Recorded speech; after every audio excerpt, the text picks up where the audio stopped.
بیاین این جدول خیلی مهمه صفحه 339 کتاب فرست اید رو با هم ریویو کنیم. اول از همه ما اینجا کلسترول داریم که کلسترول میاد تبدیل میشه به پروژسترون. پروژسترون ممکنه که این مسیر رو طی کنه یا این مسیر رو طی کنه. اگر این مسیر رو طی کنه به ما آلدوسترون میده. اگه یه قدم بیاد جلوتر دوباره از این مسیر بیاد پایین برامون کورتیزول رو تولید میکنه. اگه از این بر بره برای ما هورمون‌های جنسی رو تولید میکنه. این کجا هست؟ این آدرناله. آدرنال یه قسمت مدولا داره، یه قسمت کورتکس داره. قسمت کورتکسش یک بخش داره به نام زونا گلومرولوزا، یه بخش داره به نام زونا فاسیکولاتا، یه قسمت داره به نام زونا رتیکولاریس. این هم که قسمت مدولاشه. خب حالا زونا گلومرولوزا در واقع مینرال و کورتیکوئیدها رو میسازه مثل آلدوسترون. زونا فاسیکولاتا کورتون رو میسازه، کورتیزول. و زونا رتیکولاریس آندروژن ها رو میسازه.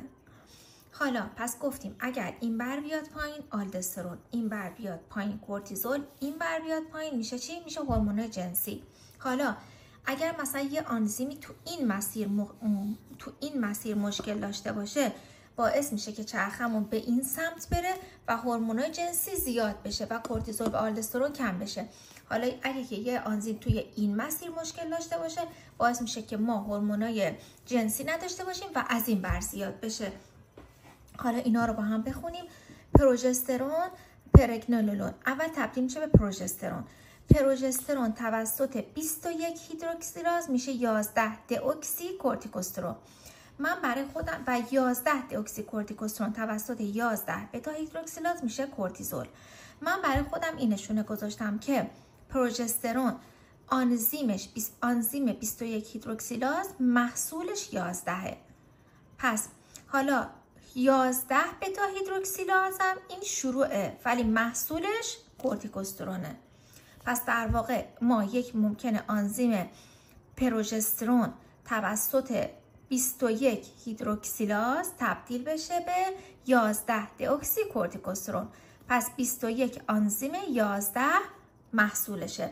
حالا این 11 بتا هیدروکسیلاز خودش آنزیم محصولش کورتونه.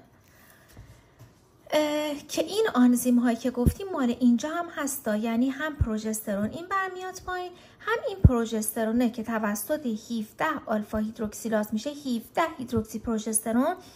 دوباره 17 هیدروکسی پروژسترون هم توسط 21 میشه 11 دئوکسی کورتیکوسترون.